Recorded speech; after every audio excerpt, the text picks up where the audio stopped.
अन्नपूर्णा मातेची कथा. काशी नगरीत रघुनाथ नावाचा एक विद्वान ब्राह्मण राहत होता. त्याच्या बायकोचे नाव सुनंदा होते, पण तो खूप गरीब होता. त्यांना 2 वेळचे जेवण सुद्धा मिळत नव्हते. घरात पैशाची खूप चणचण भासत होती. एके दिवशी त्या पती-पत्नीचे खूप भांडण झाले. या भांडणाला कंटाळून रघुनाथ घर सोडून निघून गेला.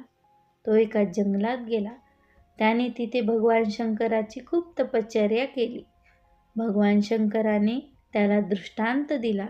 ते म्हणाले, तू पूर्व दिशेला जा, तिथे तुझे मनोरथ पूर्ण होईल. भगवान शंकराने सांगितल्याप्रमाणे रघुनाथ पूर्व दिशेला गेला.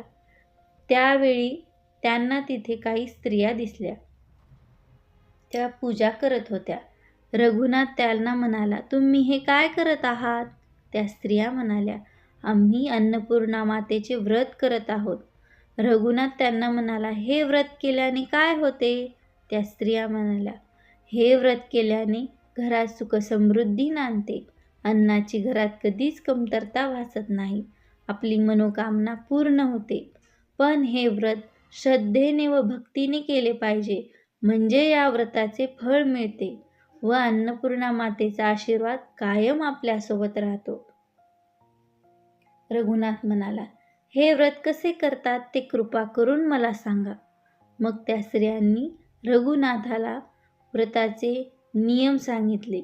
त्या म्हणाल्या, हे व्रत मार्गशीर्ष महिन्याच्या पौर्णिमेला केले जाते.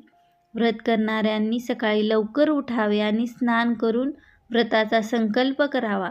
स्वच्छ कपडे परिधान करावे आणि जिथे पूजा करायची आहे ते स्थान गंगाजलाने स्वच्छ व शुद्ध करून घ्यावे. माता अन्नपूर्णेची मूर्ती एका पात्रात तांदळामध्ये ठेवावी. 21 गाठी असलेला एक दोरा घ्यावा. तो दोरा 21 दिवस देवघरात ठेवावा. नित्य नियमाने रोज पूजा करावी. घरात अखंड दिवा लावावा. मातेचे मनोभावाने पूजन करावे.